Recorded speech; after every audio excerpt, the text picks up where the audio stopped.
नमस्कार दोस्तों, पिछली वीडियो में हमने पढ़ा कि चतुर्भुज किसे कहते हैं तथा चतुर्भुज के प्रकार कौन कौन से होते हैं। अब क्रमशः हम देख रहे हैं कि सभी में चतुर्भुज किसे कहते हैं, उनके नाम अलग अलग किस प्रकार के होते हैं, उनमें क्या क्या गुणधर्म होते हैं। तो देखेंगे वर्ग।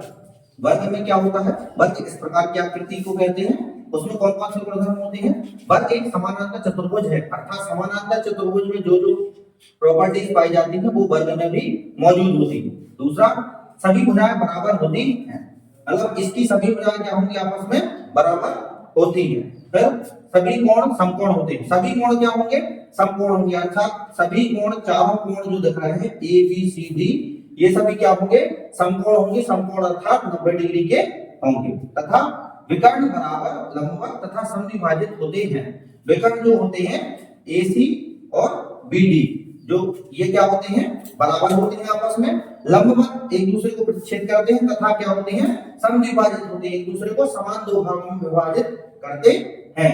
आगे देखेंगे समचतुर्भुज। समचतुर्भुज इस प्रकार की आकृति को कहते हैं। इसके गुणधर्म क्या क्या होते हैं, इसकी सभी भुजाएं बराबर होती हैं। सभी भुजाएं, चार भुजाएं जो रहेंगी a b b c d c और डी ए, ये क्या होंगी, आपस में बराबर होंगी। फिर समकोण बराबर होते हैं। समकोण अर्थात कोण ए, कोण सी, कोण बी और कोण डी, ये कहलाते हैं समकोण। तो ये दोनों आपस में क्या होंगे, बराबर होते हैं। फिर विकर्ण परस्पर लंबवत समद्विभाजित करते हैं।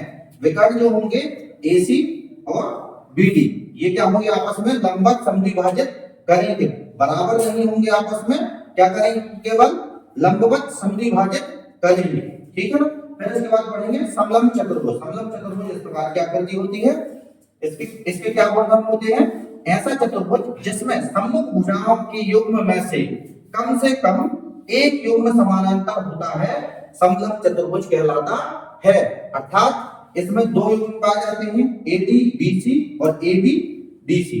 इन दो युग्मों में से कोई भी दो जोड़ों में से एक जोड़ा समानांतर होना चाहिए, तब ऐसी आकृति को हम क्या कहते हैं, समलंब चतुर्भुज कहते हैं। इसके पूर्व में जितनी भी वीडियो बनाई गई हैं उसके लिंक डिस्क्रिप्शन बॉक्स में दी गई है, वहां जाकर आप उन्हें देख सकते हैं। तथा आप अगर किसी टॉपिक पर वीडियो चाहते हैं तो कमेंट करके हमें बता सकते हैं।